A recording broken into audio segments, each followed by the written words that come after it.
फलस्तीन Israel जंग में जानी नुकसान बढ़ने लगा। हमास के साथ झड़पों में 700 इसराइली हलाक, 2000 से ज्यादा जख्मी हो चुके।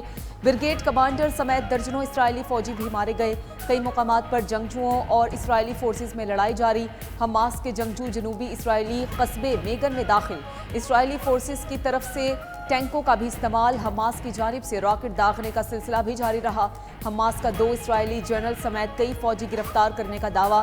कहा कि उनके पास इसराइल की सोच से भी ज्यादा कैदी मौजूद हैं। फलस्तीनी कैदियों को कुछ हुआ तो इसराइली कैदियों से वही सलूक करेंगे।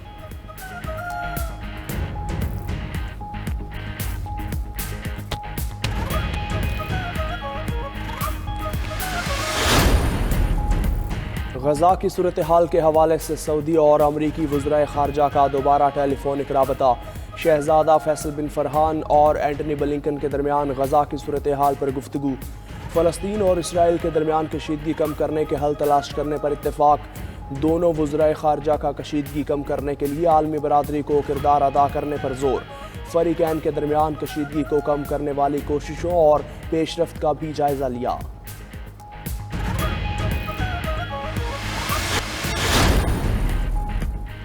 हमास के मुजाहिदीन ने ग्रेटर इसराइल का ख्वाब चकनाचूर कर दिया। कायदे आजम ने कहा था इसराइल नाजायज रियासत है, तस्लीम नहीं करेंगे। अमीर जमात इस्लामी सिराजुल हक का कराची में गवर्नर हाउस के सामने धरने के शुरका से खिताब। बोले हमास के मुजाहिदीन ने साबित कर दिया अल्लाह गालिब है। मुजाहिदीन ने यहूदियों को अब तक का सबसे बड़ा नुकसान पहुंचाया। हुक्मरानों को चाहिए फलस्तीन की हमायत में आगे आएं। कोई साथ दे या ना दे, जमात इस्लामी फलस्तीन के साथ है। मुस्लिम लीग नून की सीनियर नायब सदर मरियम नवाज शरीफ का फलस्तीनियों के साथ यकजहती का इजहार। काबिज इसराइली अफवाज के गजा पर हमलों की मजम्मत।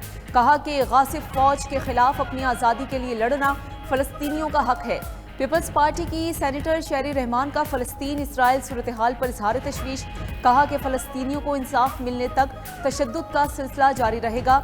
JUI आइंदा जुमा को मुल्क भर में फलस्तीनियों से इजहार यकजहती करेगी। फजलुर रहमान कहते हैं कि फलस्तीनी मुजाहिदीन का इसराइल पर हमला तारीखी कामयाबी है।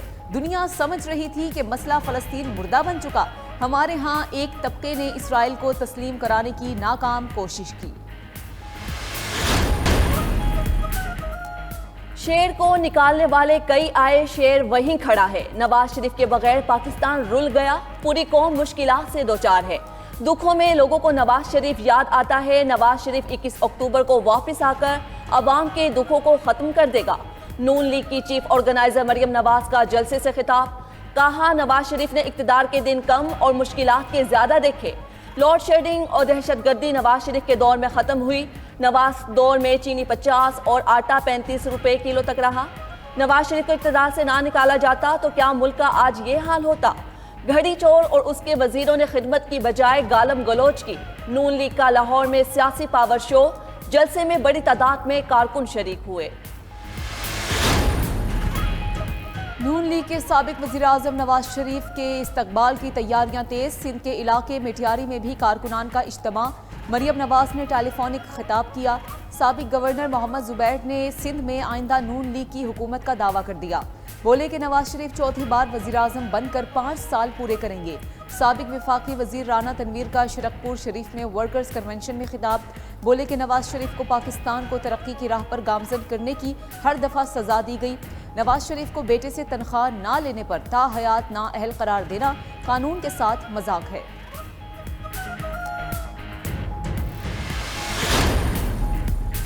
MQM पाकिस्तान का 15 अक्टूबर को औरंगी में अवामी जलसे का ऐलान। खालिद मकबूल सिद्दीकी ने कराची में न्यूज़ कॉन्फ्रेंस करते हुए कहा जागीरदाराना निज़ाम के खात्मे तक पाकिस्तान अपना मकसद हासिल नहीं कर सकता। किसी बल्दियाती इंतखाबात को नहीं मानते। नई हल्काबंदियों के मुताबिक दोबारा बल्दियाती इलेक्शन करवाए जाएँ। पाकिस्तान के इस्तेहकाम को ख़तरे में डालने वालों के खिलाफ एक्शन होना चाहिए। ईरानी डीजल की स्मगलिंग के खिलाफ भी कार्रवाई की जाए। इसराइली जारहियत पर आलमी ताकतों को जिम्मेदारी का मुजाहरा करना होगा।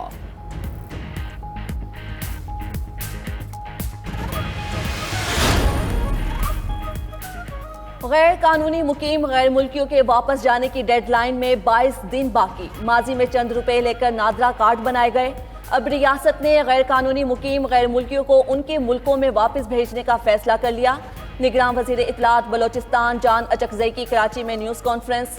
कहते हैं मुल्क में 13 लाख अफगान गैर कानूनी तौर पर मुकीम हैं। जिन लोगों का बाकायदा पनाह गुज़ीनों का स्टेटस है उनको कुछ नहीं कह रहे।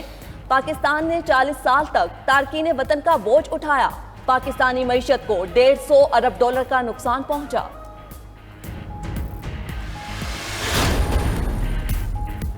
कौमी क्रिकेट टीम का श्रीलंका के खिलाफ मैच से कबल हैदराबाद में प्रैक्टिस सेशन। खिलाड़ियों ने एक रोज के आराम के बाद राजीव गांधी स्टेडियम में प्रैक्टिस की।